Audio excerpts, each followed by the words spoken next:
Hello, everyone. Welcome back to the Growth Over Here podcast. I'm so excited that you're with me today as I have a wonderful guest, Dr. Matuma. She is a naturopathic doctor and fertility specialist who's helped thousands of couples conceive naturally. And this is an episode that I've been waiting to have a wonderful guest on. So I'm so excited that she's here. We're going to chat about all things fertility, the myths that goes on, and lifestyle changes that you can make if you are someone that is been struggling to conceive. But overall, I'm just so excited you're here. Thank you. I am excited to be here, Sarah. Thank you for having me. Of course.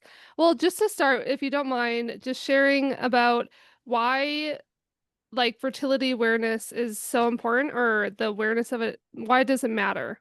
Even if Hmm. you're trying not to get pregnant now. Yeah.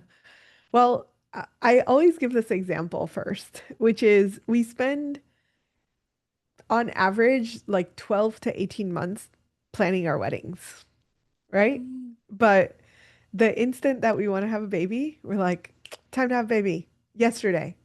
Like, I should have gotten pregnant. I got off of birth control, right? Like, the idea that we should plan and prepare and get our bodies ready is new and is Hmm. odd for a lot of women. But I say pregnancy is like running a marathon, right? You would never go into a 5K race without adequate preparation. You would be done. Hmm. You wipe Yeah. yourself out so fast. Yet we go into pregnancy like, oh yeah, I'm just gonna like dilly-dally through this. And that's not quite how our bodies work.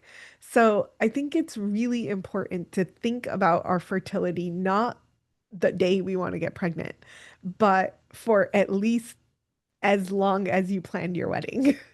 If you planned your wedding for 3 months, fine. Think about your fertility for 3 months, right? But if Hmm. you planned your wedding for a year and a half, which is average, then at least give that much time to creating a human who will be with you for the next 18 years. And so then like as soon as we start thinking about it that way, then we can say, okay, there's actually a lot of layers here, Hmm. and we can go in a lot of different directions with trying to figure out what am I going to need to do? How do I get the support that I need?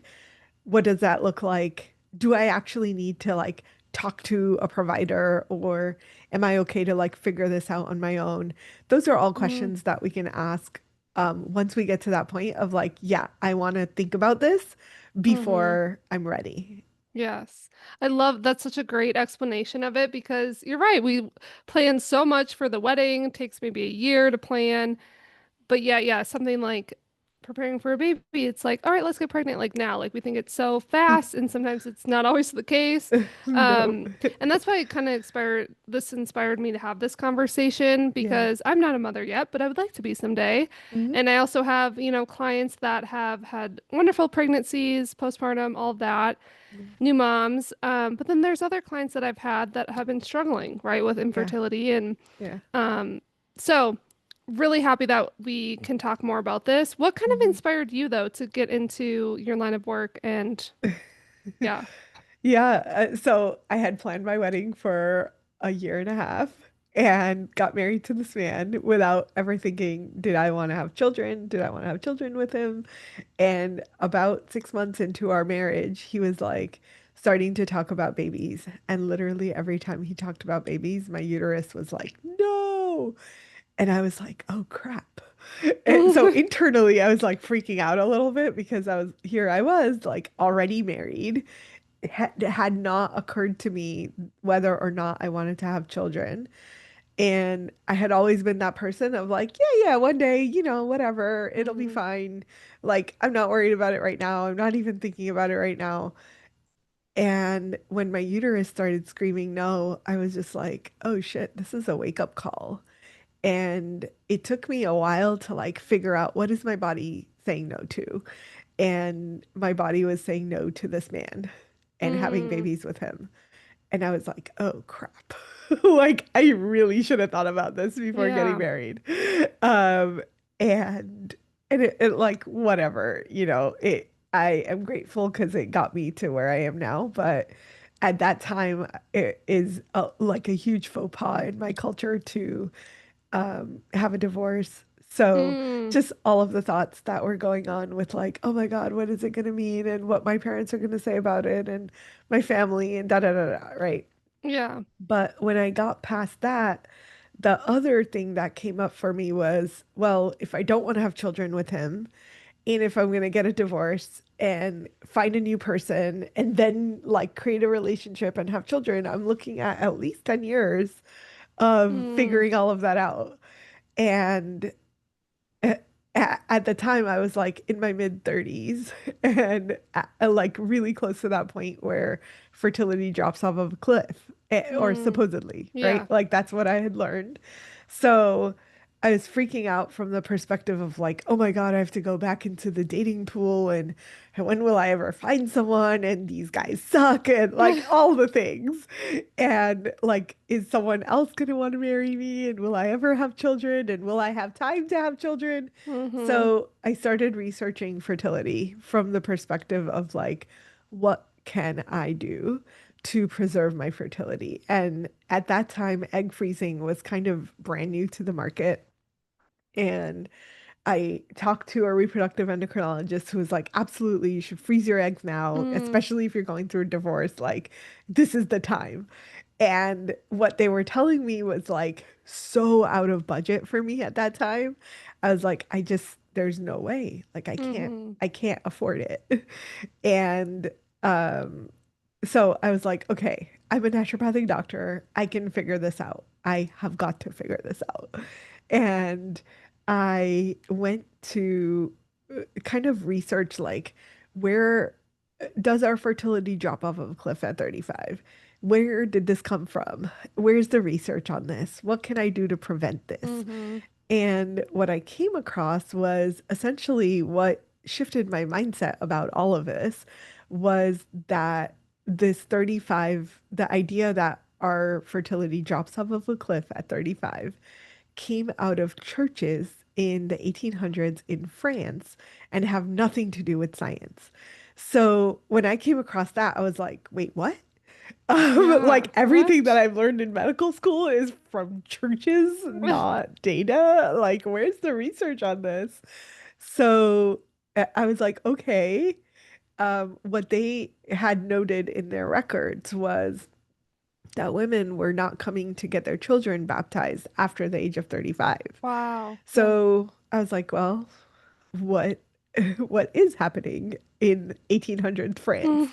And the average life expectancy for women in that time period was 32.8.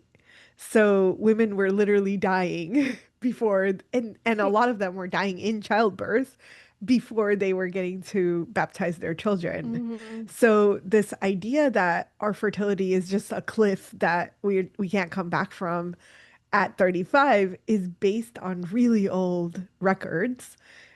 I can't even say science.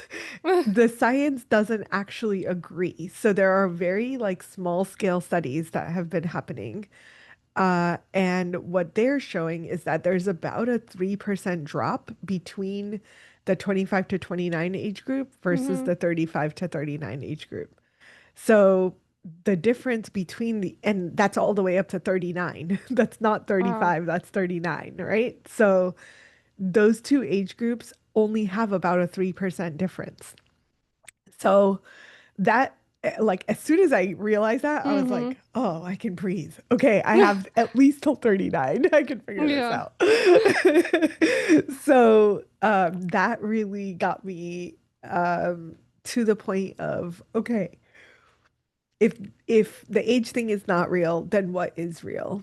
Mm. And what I realized was so much of our diet, our lifestyle, the choices that we're making in our 20s and early 30s is really determining what's happening with our fertility. Mm-hmm. So if that is true, then it is within my power to say, okay, I'm going to make different lifestyle choices and that's going to lead me down a different path with potentially different results. So Yeah. that's really how I got into this, and like I started talking about it and people were like, "Oh my God, you can help me with my fertility." And I was Yeah. like, "What? No." Like this is all just research. And they were like, "No, really, you can help me." And I was like, "Okay, we'll try it and see what happens." Yeah. And then I just got hooked. Like the ability to help people have a child and then to see that child in the person's arms. And I've met so many of these babies because they'll bring them to me and like, Oh, here, like hold your baby, you know. yeah. It's awesome. That's So I so got sweet. really like hooked on that. But it really came out of this like desire for people to realize, for women to Mm-hmm. realize that we're putting so much pressure on ourselves, often making the wrong choices out of fear. Mm-hmm. Perfect title for this Yeah. podcast.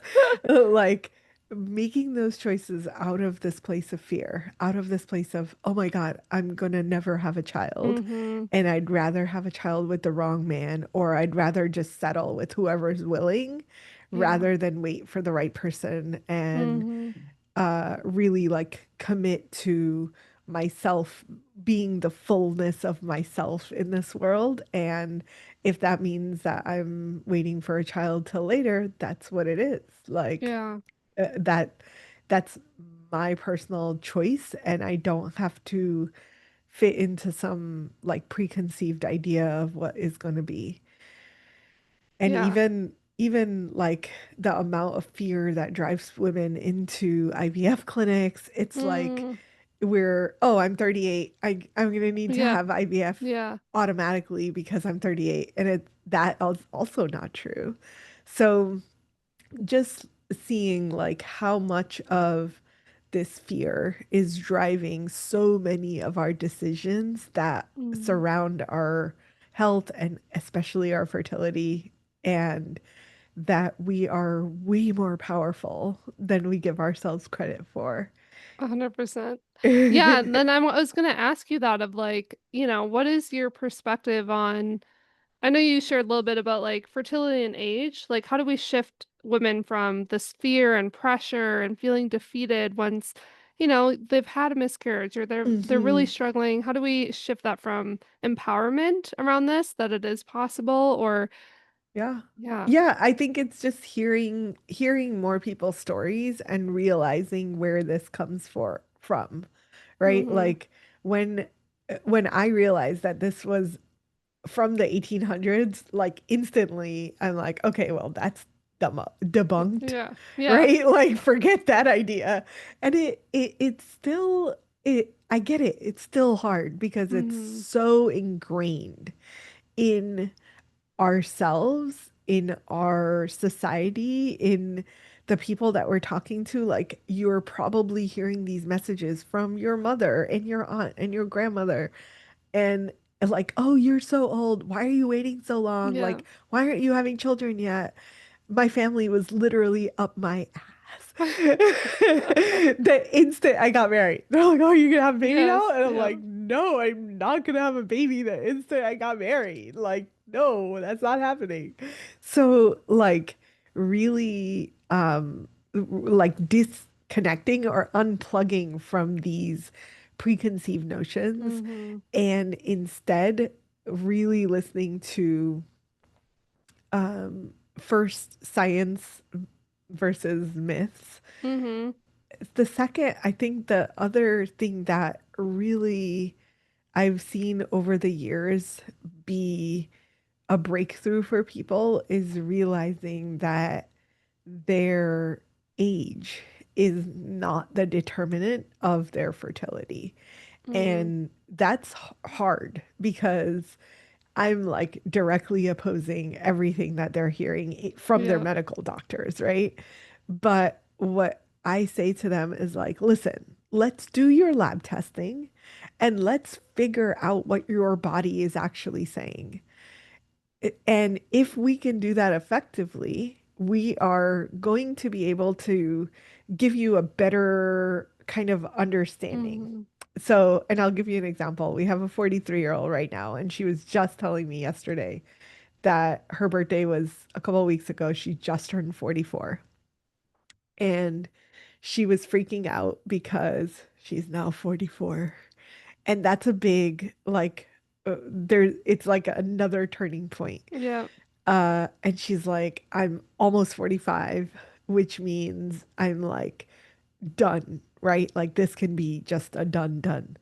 And um and she's like, and I'm so grateful that I listened to your podcast and I was able to like walk myself off the ledge because I realized that the general statistics don't apply to me. Mm, And they don't apply to me because she understands enough about her hormones and what's happening in her body and her anti-Müllerian hormone. That's one of the hormones that determines like how many eggs we have left in our mm, ovaries. And it's a very like rough estimate, but it's a good enough estimate to put your mind at ease. And mm-hmm. her AMH at 44 is 4.3 something, which Okay. is like amazing, right? And it is probably a little too amazing. And that's a whole like nuance that Yeah. we could get into. But overall, like that's a really awesome AMH at a 44-year-old's, Wow. 44 years of age. And then Yeah. her other hormones are aligned to that. So there's more reassurance from what's happening physiologically in her body. And she was like, it was such a cool moment for her because she talked herself off the ledge, right? Like Yeah. I wasn't there. I didn't Yeah. experience this with her, but she's like, I heard you in my head. And I just was like, this is not me. This doesn't have to be my story. And I know this because I know what my labs mean. And I was like, yes, Yes. That's success. amazing. Right? Like That's so that's a amazing. success that has nothing to do with her having a baby yet, but uh, that's a major win for her Mm-hmm. to be in a different mind state so that she realizes and isn't going to go into freak out mode every time someone mentions her age or there's a Mm-hmm. reminder of her birth date or whatever. Yeah. Um, Oh, yeah, that's so yeah, amazing. Yeah, because there's also that, like you said, there's pressure from society too, and even in the medical world, I'm right. Like I think at 35, don't they call it geriatric? Right, like yep. pregnancy, which also like has that connotation, and how's the Yeah. woman supposed to feel about that, right? So, Yeah. And like I will break down the geriatric thing because I had a geriatric pregnancy, quote unquote. oh, you did, okay. I had a child at 38. Oh, wow. So my OB was very adamant. Like every time I went in to see her, she was like, Mm-hmm. "Oh, because you're a geriatric pregnancy, because you're geriatric, Mm, because you're geriatric." She would just keep reminding me. And at some point, I was like, okay, I love you, but we need to talk about this. Like, why is it that every time I come in here, I feel super shitty about being mm-hmm. geriatric? And she was like, oh, really? You're taking offense to that? And I was like, yeah. You've never heard this before? She's like, oh, like, let me just tell you that we're required by insurance companies to remind women that they're geriatric so that they can be off the hook when, if and when something goes Yeah. awry. But let me just reassure you that you're healthier than like my 18-year-old pregnant ladies. And I was like, oh, okay, great. So geriatric is just a formality that you need to do because you're trying to cover your ass. Like, Yeah. and that's okay. Like that's the Mm-hmm. system we've created and that's the world we live in. But as soon as I realized that, I was like, oh, like this is just a technical term that they have Yeah. to keep reminding us because of society and because of Mm-hmm. insurance companies and they don't want to have to pay out if something goes wrong. Yeah. Like it's the medical agenda. Yes. It has nothing to do with you. And isn't there, right, don't they do more testing as well? Like, did you do those tests? E- Like what? Um, I think they did, there's a NIPT test, which is like early testing for genetic Oh, okay. anomalies. There was nothing wrong. Yeah. And then I think they tested me for gestational diabetes, which is normal. Mm-hmm. I don't think there were any Oh, extra okay. tests from what I Good. remember. Yeah. Yeah. Yeah. And then what about, okay, so let's talk more about like any other fertility myths that we can debunk that you hear a lot, like in your practice. Um, yeah. Ye- Yeah, I think I was kind of hinting at it earlier. It's this idea that after a certain age, we can only get pregnant with IVF. Mm, And that's a detrimental myth for several reasons. One is that the instant you turn whatever age it is in your mind is automatically going to need IVF. You have signed up to become medicalized instead of really looking at what's happening in my body, what's going on, and how do I address what's going on under the surface. So it takes your power away, right? Like for mm-hmm. me, anything that like disempowers me is not a good thing. So in order to take our power back, it's really like understanding what what your body's actually saying, what's happening physiologically, and then understanding that IVF is actually not the magic bullet that it's designed to be, right? Or that it's made out to be. Mm-hmm. It's amazing. I have nothing against IVF. I think it's amazing. But I think that a lot of people feel or are made to feel like try for a year and then when you Mm-hmm. don't get pregnant, let's move to IVF. And then you're magically going to get pregnant and you're going to walk out of that clinic with a baby.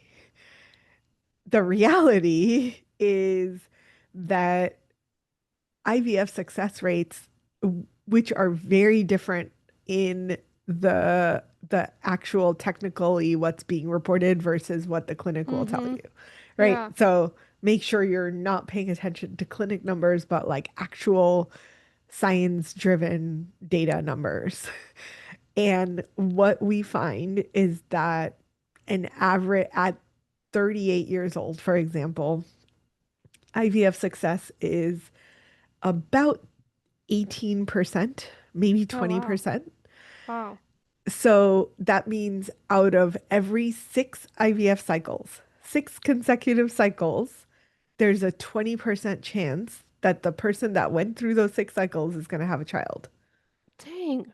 That's way lower than I thought. I had no Right? idea, but that's low. Yeah. Yes, exactly. So, like, so that's at 38. By the time you get to 43, that chances are down to like 2%. Dang. And what most people don't realize is that all of that data is based on six consecutive cycles, which Mm-hmm. means you've literally spent $120,000 to $150,000 to have a 20% chance of success when if you figure out what's happening with your body, why your fertility might be struggled, and address all of those things, you at the very least increase your chances of getting pregnant via IVF. But hopefully you'll just get pregnant naturally and then you don't need IVF Mm-hmm. at all. So it's really like I- that to me is kind of a loss for a lot of women because Mm-hmm. they don't realize that they're not being told that by the clinics because what the clinic will tell you is, oh, we have a 99% success rate. That sounds really freaking awesome. But Mm-hmm. that 99% is based on excluding a whole bunch of women from that cohort because of specific things, Yeah. which they're legally allowed to do, right? Mm-hmm. So they are not doing anything wrong, but they're presenting only the good stuff without the Mm-hmm. bad stuff. Yeah. And so you really have to know how you're how what is the actual data and what's the science and what am I looking at and tell me your full numbers, not just what you report on your Mm, website. And then you get a very different picture. So yeah. And that what, sorry, go mhm. ahead. I was just gonna say, so that I think is pretty important and kind of needing to be debunked. And then Yeah, I that's have a one huge more one. after Yeah, that. that's a huge one because what I've heard briefly, what I've heard about IVF too, like going to these clinics is a lot of times it's so short, just like hmm normally when you see your doctor too, it's already so short, hmm like 10 minutes.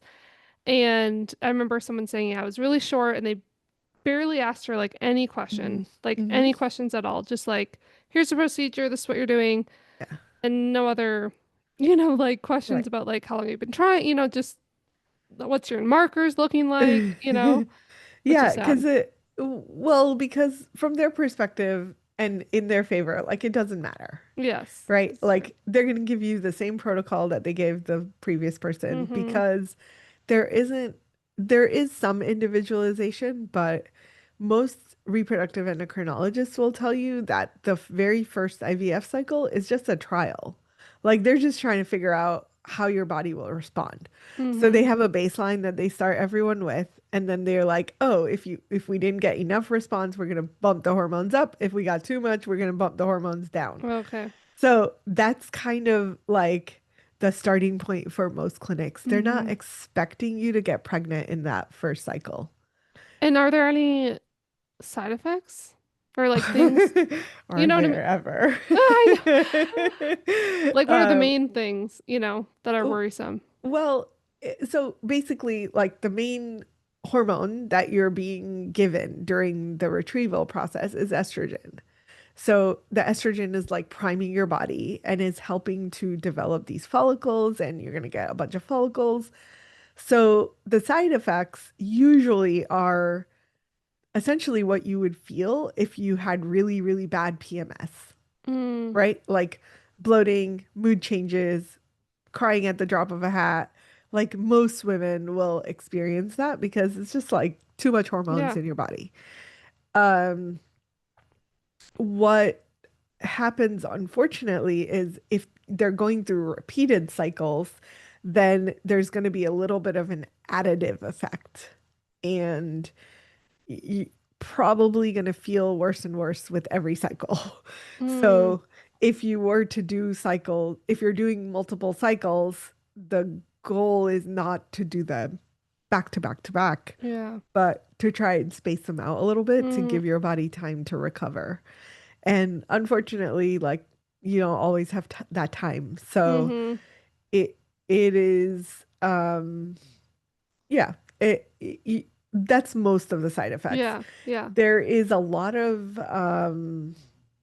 there's a lot of like preliminary data, so it's not proven, quote unquote.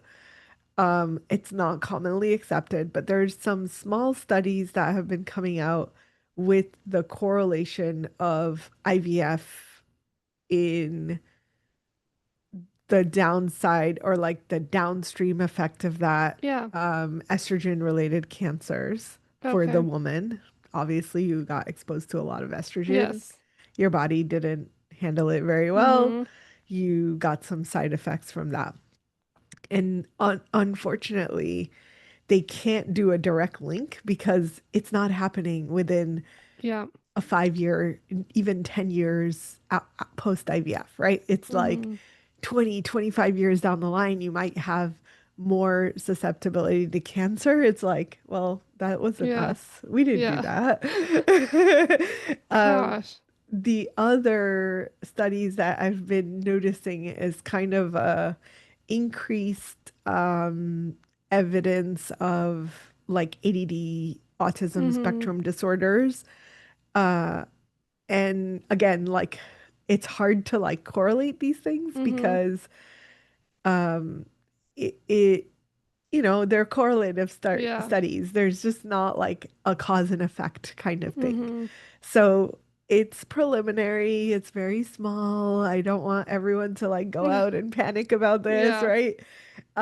But y that it's a possibility. Yeah. And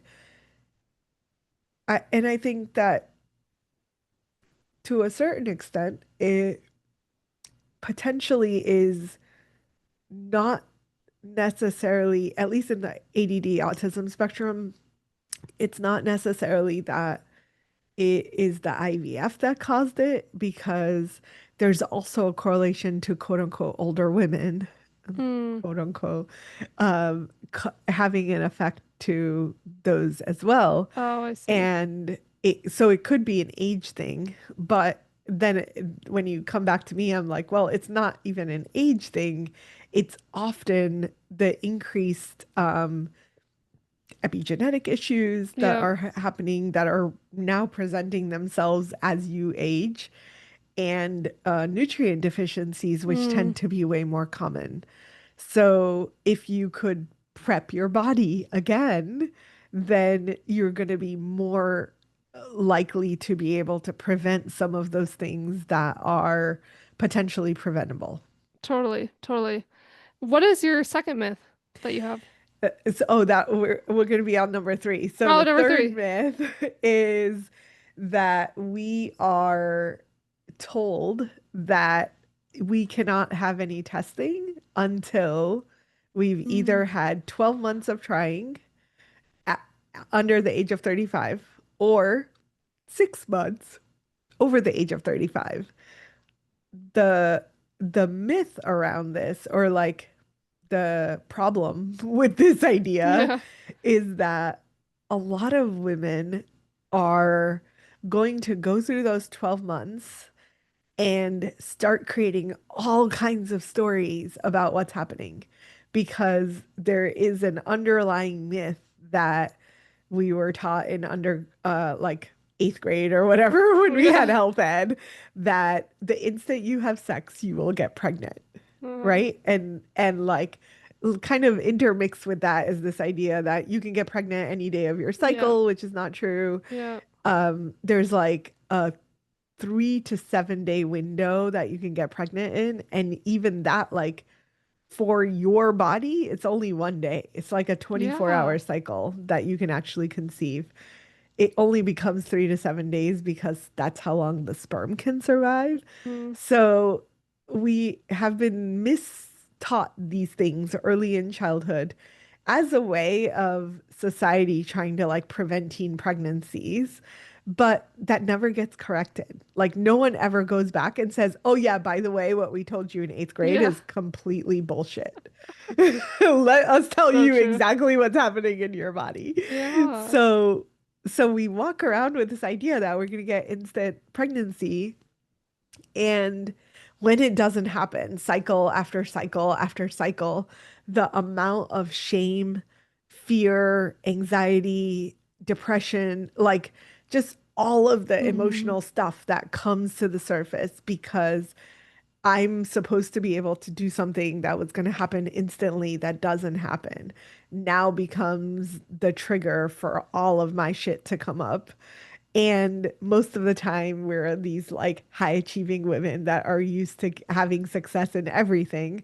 So now you're like self doubt, Hmm. right? Like, I'm a failure. What's wrong with me? What's wrong with my body? My body's broken. Like, all of these things that Yeah. come from just a very simple, preventable thing, which is get yourself tested.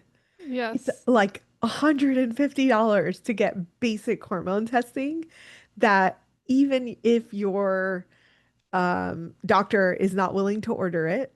Oh, are we frozen? Or are we okay? We're okay. I think you're frozen, but I can hear you. You're good. Okay, sorry. It's okay. Um, so um, oh, if we are going to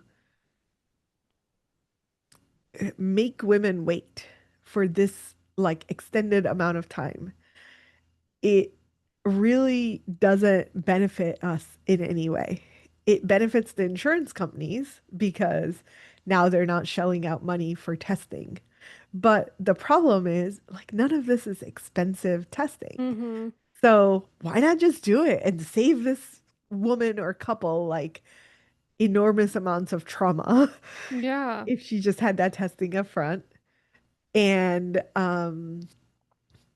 And then for the women that are potentially like having irregular cycles or struggling with some sort of um like hormonal dysregulation or potentially like underlying root causes to their fertility, if we had access to that sooner rather than later, then that 12 months could have been spent working on the issues so that she could get pregnant sooner rather than later. But we push everything off when we don't offer that testing up front. Mm-hmm. So, yeah. What are like some, yeah, like what should the comprehensive testing include? So I call it basic fertility testing is going to be there's 4 to 5 hormones that are good to get tested, and those should always be tested on cycle day 3. So those three are going to be FSH, LH, estradiol, AMH, and prolactin. So those are 5 that are pretty important, crucial, and relatively easy to access. Okay. And like super cheap to get out of pocket. And This, what else? Yeah, yeah, oh yeah. yeah, go ahead. Yeah, no, those are great. And like, because you're right, I think people wait too long to Mm. actually get tested or wait till, yeah, something's actually wrong. And then they're like, oh, I should probably get tested. But it's helpful that you say day 3 of your cycle. And when is like an appropriate time to just test? Like whenever or when you're thinking about it? I think it's like ideally 6 to 12 months before you actually want to have a Mm, child. Uh, and like we should keep in mind that if you are on hormonal contraception, those hormones are not going to be accurate. So the problem comes with like, hey, you aren't off of birth control, so we can't actually test you. In those cases, it's still worth it to get at least the AMH, which is just one test that you can do while you're on birth control. And that will be a very, very, very rough estimate without the rest of the hormones, very rough estimate of how many eggs you have in your ovaries. okay. And that could be enough of a trigger to be like, hey, my AMH is actually kind of low.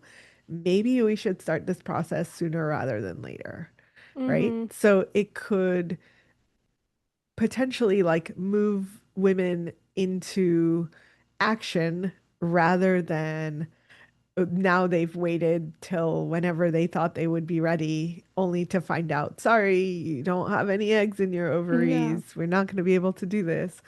Um, and and this idea that our AMH is declining with age.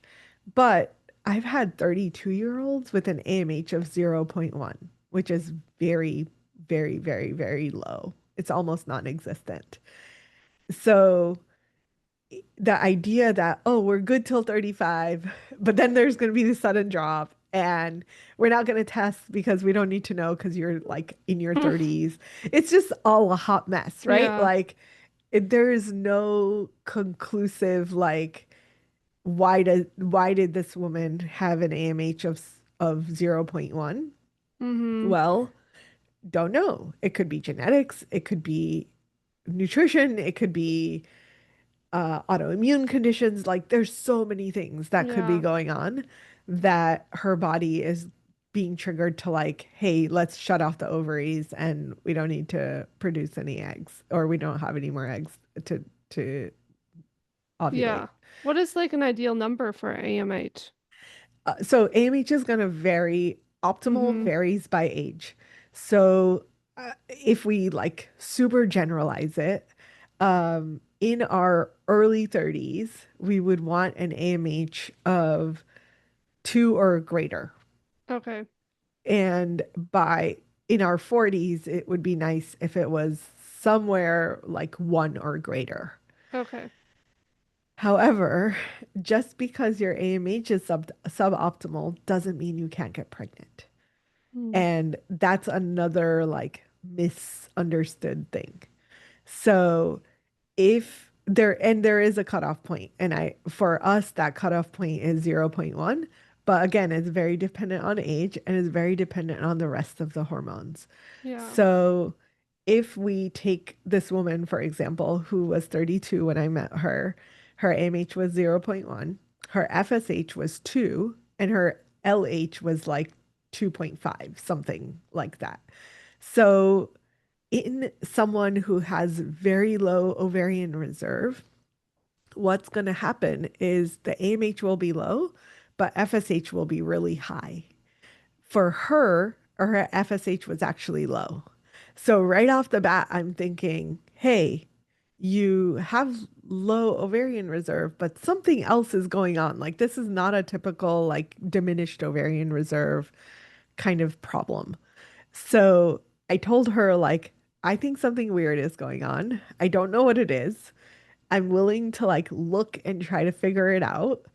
Um, and if you want to work with us, like I'll take you because even though you're below the cutoff, we have some possibilities because something's not lining up. Mm-hmm. So that's how I took her in. And they were very like happy because they had been told by three different clinics that there was no way, like their only option was egg donor. Oh wow. So and like she was like, I'm 32. I don't Yeah. understand. Yeah.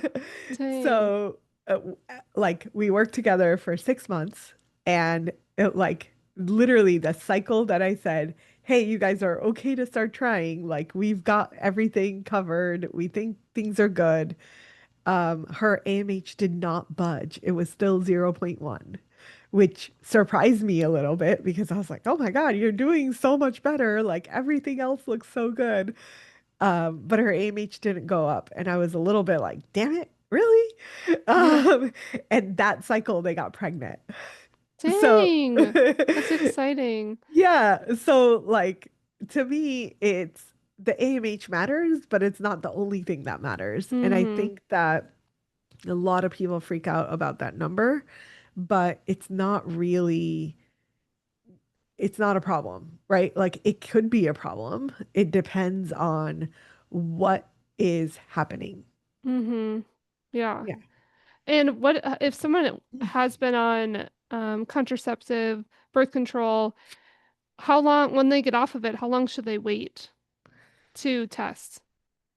Um, so ideally you want to give it like 3 cycles without birth control before you go to test. That's going to be the Okay, most accurate.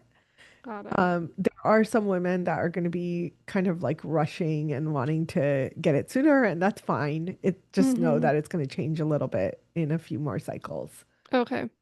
And what else would you say? Well, actually, there was one more thing about ovulation. You talked a little bit about cycle a little bit, but is there any danger to relying on these apps that track your You're ovulation? asking all the perfect questions. I'm sorry, I'm laughing. I'm like, yes, such a good question. Because I have So an app, and yeah, like I track my cycle, and then it'll like give me a little notification, like roughly when my ovulation is. But it's like, I don't know, is that accurate? Is it those 4 days or whatever it is? probably not. So what app do you use? Well, it's synced just to my like Garmin, like my Okay, Garmin watch. That, got it. yeah, Okay. So let's talk. There's a lot of apps, and there are literally new apps coming to the yeah, market every week. So realize the first thing I'll say about apps is that they're not all made equal. There are some mm-hmm, apps that are actually great and some that are completely useless. Um, if you have an app that basically like you input your cycle day one and then it gives you an ovulation prediction, that is the most inaccurate level of mm, prediction because it will assume that based on your cycle day one, it can calculate like how many days is your average cycle. If your average cycle is 28 days, it's almost always going to predict, quote unquote, predict your ovulation to be on cycle day 14, which mm-hmm, is the halfway point of the yeah, cycle. If it's a 26-day cycle, it's going to predict at cycle day 13. And then it'll give you three to four plus or minus on each side, right? So it gives you this like fertility window, quote unquote, just based on math. And there are more and more apps that I've seen that are claiming like AI algorithms and stuff like that. Like, it's bullshit. Yeah. It's bullshit. It's just like a fancy calculator and you could do it yourself. Um, so that's the lowest level. The second tier are going to be things that are predicting based on some sort of actual data. So in this category, we have things like KEGG, which is a egg that you insert vaginally and it is measuring your like cervical mucus. And it is giving you your fertile window based on cervical mucus quality. So that is relatively accurate. I would say probably very accurate. And then you have things like basal body temperature trackers, and there's a lot of variance in these too. Like some are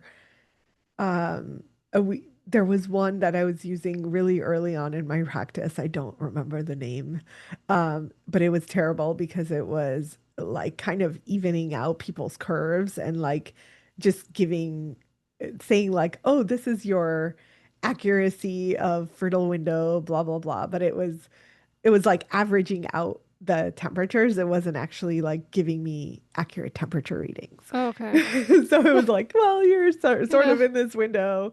Um, so it was not super helpful. But then there are things that like we currently use something called Temp Drop, which is a wearable basal body temperature tracker. You put it on at night, you take it off in the morning, and that one is relatively accurate. And I would say probably like the most accurate that I've seen as far as temperature tracking. And then you have things like natural cycles, which it syncs with your aura ring.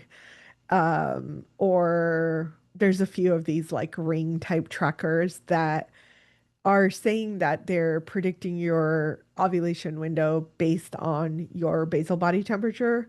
Unfortunately, you can't get basal body temperature on your fingers or Mm-hmm. even your wrist. It's too far from your heart, which is the core body temperature. So it's not, it's like okay-ish. Like they're Yeah. okay if you aren't actively trying, if you just want a Mm-hmm. general idea of like ovulation and you want to prevent pregnancy and Mm-hmm. that's how you're using it, it's relatively accurate. But if you're using it for fertility, it may not be super useful or Yeah. accurate. There's so So, many. Yeah, there's so yeah, many. so So many. what are like good signs though of like healthy ovulation? Yeah, that's a great question. So, you're going to see in healthy ovulation, uh, besides an increase in basal body temperature, which is the confirmation that you ovulated. So, what you should see on a basal body temperature chart, for example, is a low body temperature in the first half of your cycle and then a higher body temperature in the second half. And that confirms that you ovulated and that progesterone is being produced. Mm-hmm. Um, if you're not doing basal body temperature tracking, there are two key signs that you can look for. One is going to be an increase in sex drive, usually like a few days before the halfway point of your cycle. So again, if we go back to this idea of a 28-day cycle, which obviously like not everyone has, but on average 28 days, which means around cycle day 14 you should ovulate, which means around cycle day 10 or 11 you probably will see an increase in your sex drive. Okay. And that like basically it's your body preparing to ovulate and increase in sex drive means, there's more likely going to be sperm around, which Mm-hmm. means you're more likely to get pregnant, right? So if you're following that, and like almost all of our ladies will maybe not see that when they start with us, but certainly see it before they graduate our program and we give them the like green light to go start trying. They Oh, see that yeah. as evidence. And then the other thing that you should notice is a shift in your cervical mucus. And I say shift because you're going to have your menses, then you're going to have potentially like 5 to 8 dry days, and then you're going to go into the fertile window. And it starts with a kind of thick cervical mucus, and then it thins out to this supposed like egg white consistency, and then it goes into back into thick and even like clumpy, and that's the end of, or like the close of the fertile window. Oh, So okay. that like super stretchy egg whitey mucus Mm-hmm. is what we want to look for ovulation. It is like as close to ovulation as possible. But even the start of that, like thicker cervical mucus, is like, okay, my fertile window is open now. Okay. And if I'm trying not to get pregnant, I'm avoiding sex during this time. But if I'm trying to conceive, then we can start trying as soon as I start seeing that mucus. That's super helpful. Yeah, that's super helpful. And then we're gonna shift a little bit because I was like, we talked a lot about like female fertility, ovulation. I want to talk about the men Yeah. fertility and how that, like, I guess like main points you would make, for Hmm. how crucial, is it 3 months before you're trying to conceive that they should be, really paying attention to their alcohol consumption, nutrition? Is it 6 months? Kind of what Yeah. is the main I I think impacts? it's nice to give the sperm take about 70 to 90 days to develop. So what you're doing prior to that is going to determine the quality of the sperm that develop in that 70 to 90 day period. But they're always like switching out, right? Like some are in their early development, some are in their later development, some are dying off, new ones are being born. So the sperm is like constantly evolving. Hmm. But ideally, the ideal is like 6 months before desired conception. Um, we encourage couples together to eliminate alcohol, marijuana, cigarettes. For cigarettes, I would give it like 3 years. I've seen it like Yeah. it does not Yeah. change. The negative of Yes. that takes forever. Forever. Yeah, I believe it. It is not 3 to 6 months, but ideally, like the other stuff, 3 to 6 months is plenty of time. And dietary changes, if they're going to make any, and really helpful even for younger men now to be getting tested for sperm sooner rather than Mm. later, because we do have kind of uh, the male fertility epidemic, which is Yeah. massive declines Not in good. testosterone and massive declines in sperm. And that's been happening for the last 70 or so years. And it's being predicted that if we keep going at the same rate of decline that we've seen over the last 70 years, in another 15 years, most men will not have any sperm left. So, That's insane. yeah, That's so crazy. yeah. And I mean, I kind of have an idea of like why, but like if you don't mind like sharing like why we're Mhm. seeing such a, strong shift going downward for Yeah. that. Yeah, I think we're seeing two major trends. One is, of course, like the toxins in our environment. I think plastic has a lot to do with it. Plastic is an estrogen mimicking compound, so the the male body's feedback loop to not make any more testosterone and sperm is estrogen. So if they have loads of estrogen floating around, it basically shuts off their testosterone production. So that's not a good thing. Mm. And then the double whammy to that is that there are huge numbers of men that are being promoted testosterone shots or external testosterone, which is supposedly the fix for all these men that have low Mm-hmm. testosterone levels. But unfortunately, it's not the fix. It's actually the best birth control that there is. Like it literally kills off sperm. And it's funny. I talked to this urologist, like male fertility specialist on my podcast a few weeks ago. And he was like, "Oh yeah, that the sperm will come back in 3 to 6 months." I was like, "That's not what I've seen." Mm. But I didn't Yeah. want to like Yeah. negate him on my podcast, but I feel like it takes years, and I've seen men who have been on testosterone for 20 years not being told that taking testosterone shots will affect their sperm. So then they come into us and I'm like, oof, how long have you been taking these T shots? And they're like, what do you mean? For the last 20 years? And I was like, oh man, that is really unfortunate. And I don't know if we're going to get this back online. Like, I don't know Yeah. if we're going to get sperm from you. Is that just because the testosterone is inhibiting like production of the other hormones, or why is it kind of Yeah. Yeah. okay?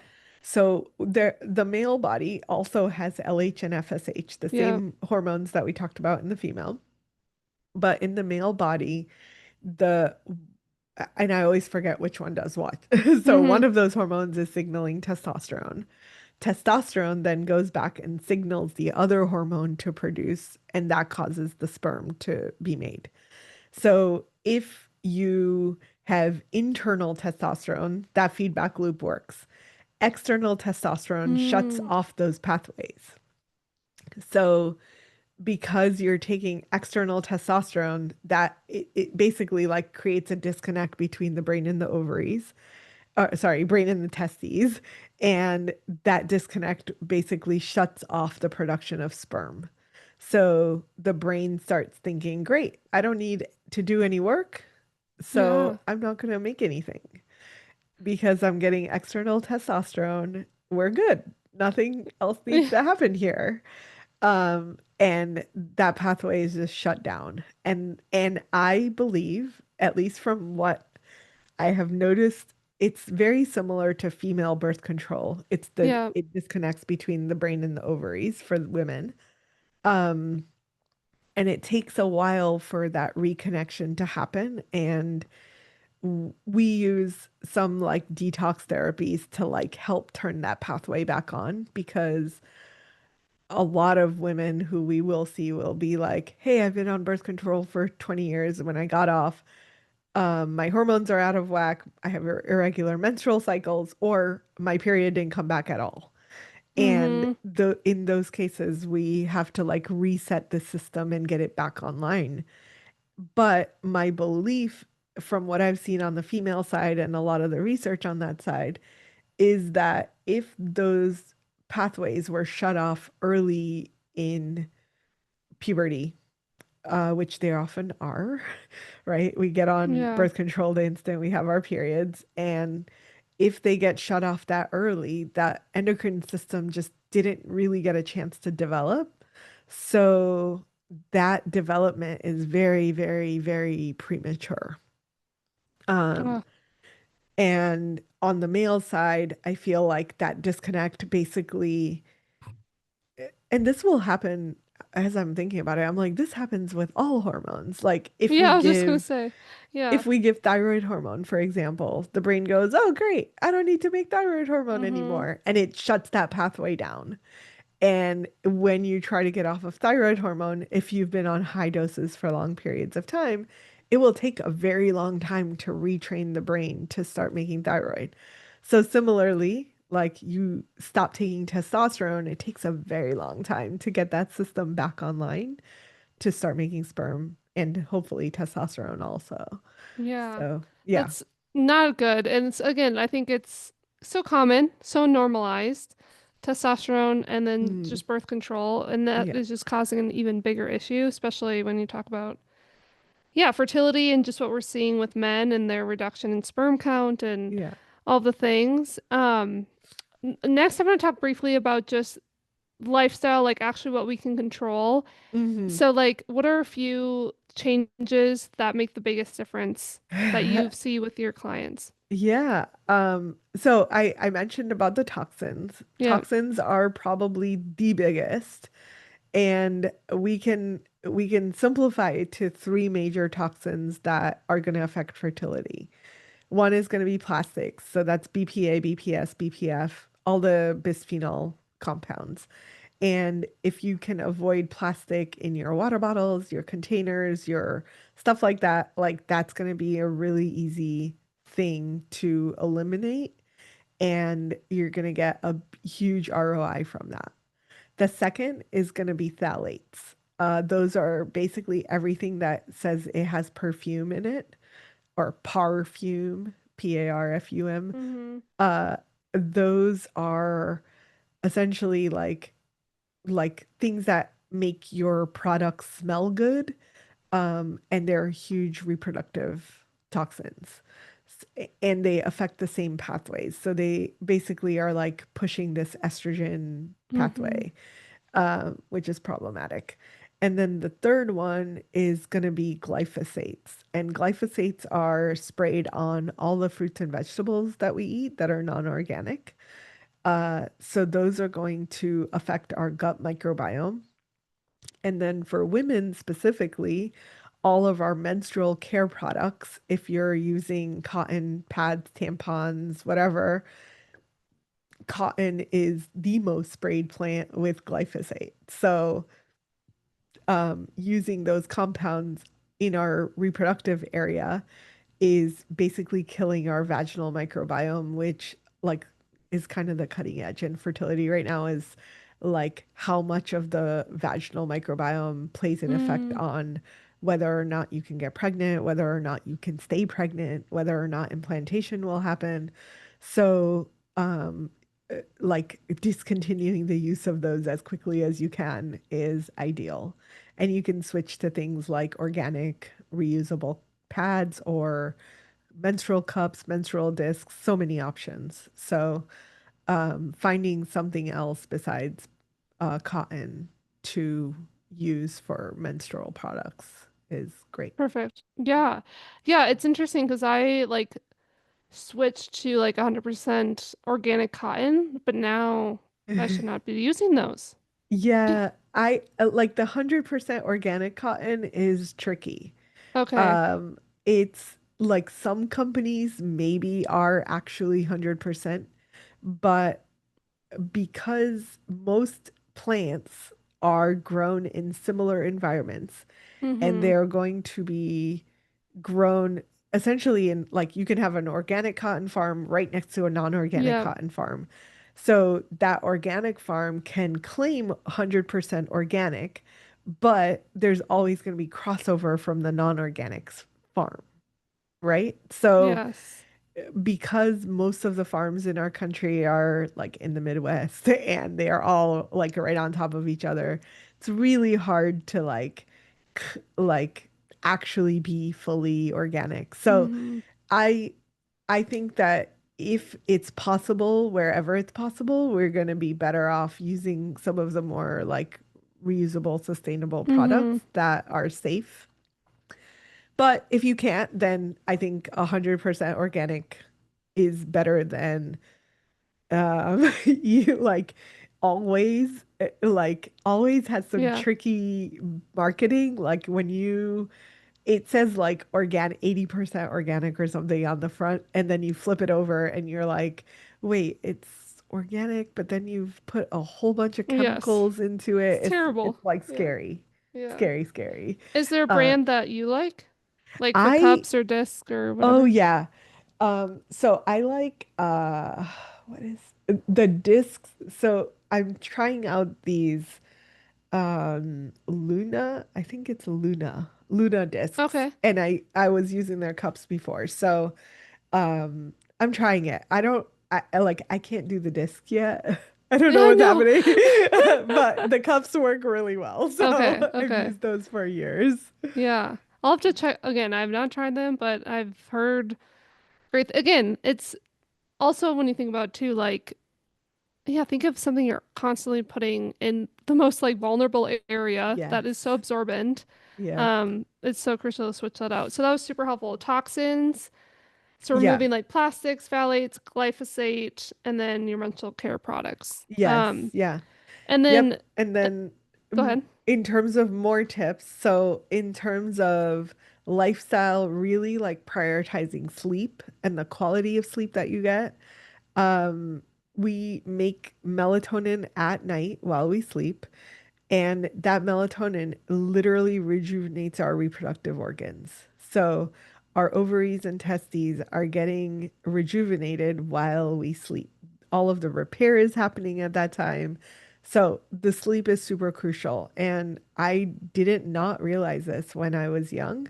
So in my 20s, late 20s, medical school, like the whole all-nighters, that was such a common thing for me. And when I was in my 30s, we didn't talk about this, but we can like measure now our biological age, which is different from our chronological age. Mm-hmm.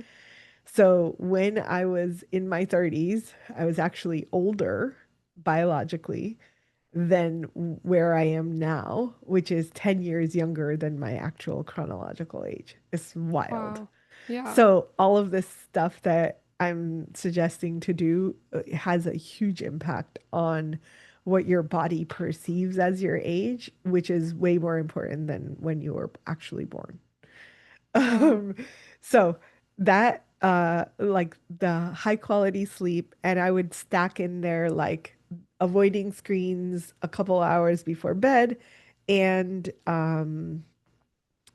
getting sunlight first thing in the morning. And that will Mm-hmm. help regulate the circadian rhythm, which is the foundation of our menstrual infradian rhythm.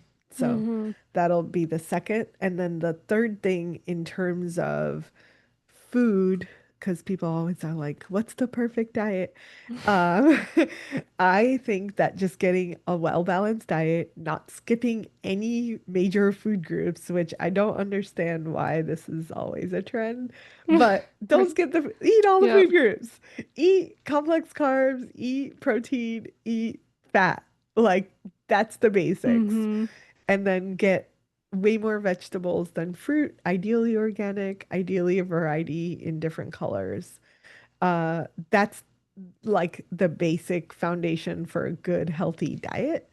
And then we do the best we can with the other stuff. So caffeine, minimize, but have a little bit if you need to.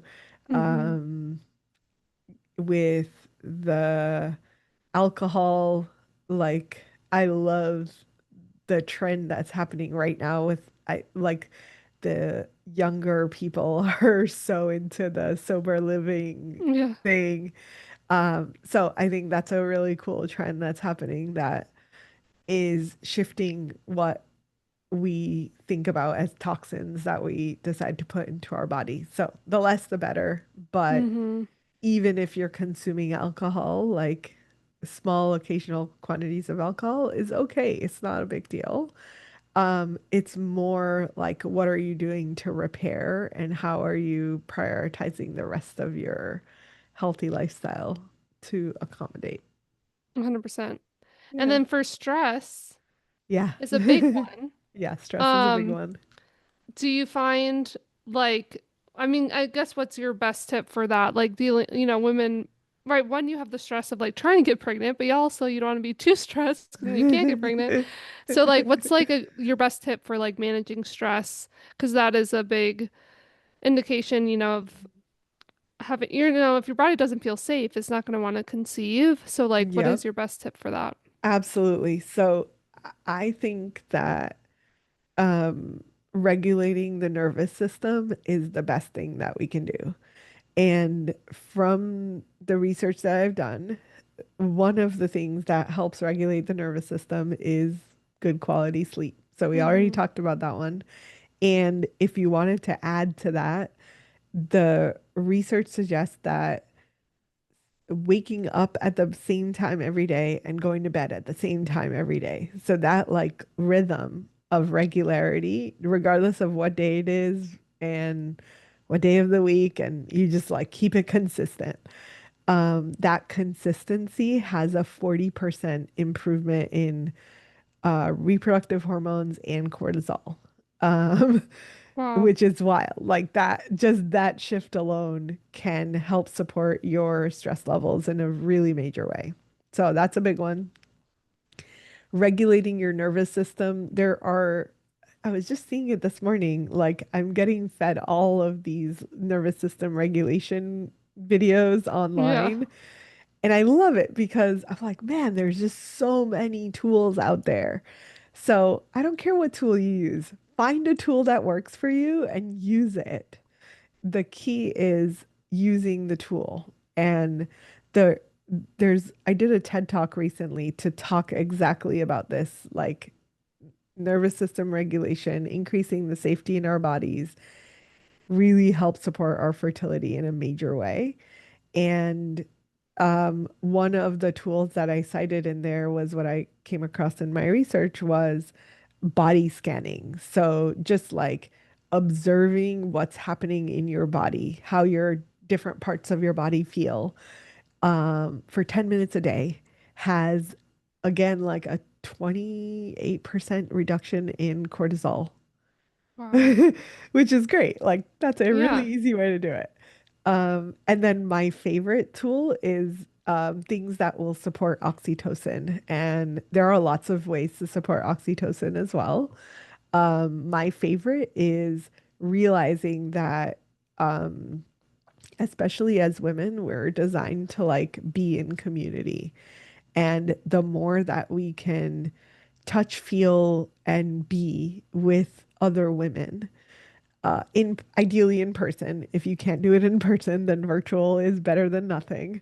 But that like connection to other women is going to have the best result for neutralizing cortisol. So you're like, I've come to accept like I'm always going to have stress. Life is always going to be stressful. Like we Mm-hmm. are living in times that are likely to always be stressful unless we decide to like completely unplug and disconnect and not Mm-hmm. be part of this world. Or like go live in a bubble somewhere. Mm-hmm. That's not my life. So Yeah. I've realized like I can keep trying to quote unquote reduce my stress. It's probably not going to happen. So the best that I can do is balance, neutralize, and manage that stress or build stress resilience, which is Mm-hmm. all the tools that I talk about, is like not necessarily trying to change everything about your life. You don't have to quit your job, but how do we help your system regulate better? And that's that's my goal. And that's a lot more manageable than thinking about like, oh, I have to quit my job in order to Yeah. get pregnant, like that's Yeah. not reality for a lot of people. That Um, yeah, so that's so yeah. helpful. That's so helpful, especially because again, those are two simple, again, they're simple enough that like there's so many tools for regulating your nervous system, like you said, like meditation, going for a walk outside, being in nature, like, Hmm. and, but I love that you said, like, use the tool though. Like, that's the most important thing. Like, find a tool that's simple, 10 minutes body Hmm. scan, community, like, women, we need women. Like, we need Hmm. to be surrounded by empowerment Yes. and uplifting each other. And so I think that's also another key one. Hmm. Um, this has been so good. I have two last questions for you. So, what is one thing you want to just tell every listener they can start doing today to support their fertility and hormone health, whether or not they want to get pregnant soon? What would it be? Mm, the sleep, Yep, the sleep is going to be the most, like, you're going to get the most ROI from getting good sleep. I love it. And like prioritizing our sleep, which for a lot of people is like, oh no, that's my downtime. Oh no, that's my TV time. And trust me, I have all of the same resistance. So I say it as much for myself as anyone else. Like we need to prioritize ourselves and that restoration that we very much need. Totally. And then on this podcast, for every guest I have, I ask them my signature question, which is the goal with this podcast is to help others overcome their fears and lean into growth. Hmm. And so, what have you done in your life that took a lot of, it gave you a lot of growth, but it took like stepping out of your way, like you felt very fearful of, but you went for Yeah. it. What was that for you? Oh, well, I guess we'll do a full 360 with stepping out of my marriage and not settling for Mm, the like having a baby just out of the fear of like, oh my God, I may never find someone to do that with again. yeah. Um, but really like that has helped my growth in so many ways. Like I wouldn't be where I am today if I had not taken that decision. And I look at my 7-year-old now every single day and I'm like, Oh, oh my God, I'm so grateful that I made the decision I made and did not have a child with the wrong person so that I could be with the right person with mm-hmm. like with an amazing child and like every day so grateful. Oh, that's so beautiful. And like must have been such a hard decision and so scary. Yeah. And but yeah, it was so worth it. You have a Yeah. beautiful child and that's so Yeah. amazing. Yeah. Um, Thank you. yeah, and where can people find you? The Like, best place to connect is Instagram at okay. Holistic Fertility Doctor. Holistic Fertility Doctor on Instagram. I'm also on TikTok, but I won't respond to you there. Awesome. And then are there any like offerings you'd like to share about that you're doing currently or anything more that they could um check you out? Yeah, absolutely. So, we are just a couple of weeks away from launching a startup, an app that I've been working on that helps all those people in that like early trying phase or like, hey, I want to plan for fertility soon, but not like ready today. What should I be doing? What should I be looking for? The app is designed to help figure out what are the biggest potential blocks to your fertility and what to do about them. And it's called Madre Fertility. So it's just madrefertility.com. Awesome. Yay, that's so exciting. Congrats with that. Thank I you. can't, yeah, I can't wait to check that out. That's awesome. Well, Yeah. thank you so much for coming on. This was so informative, so valuable. I know I got some great information and I know the listeners are gonna have their eyes open, especially to some of those myths. So thank you so much. Yeah. Thank you for having me. This was lovely. Of course. If today's episode made you feel empowered or gave you clarity, please be sure to share it with a friend or and subscribe. And if you want to support getting to the root cause of your infertility or are looking to get pregnant soon, definitely check out her resources. I'll be putting it in the show notes. And thank you so much for being here. Yay. Yay. I'm sorry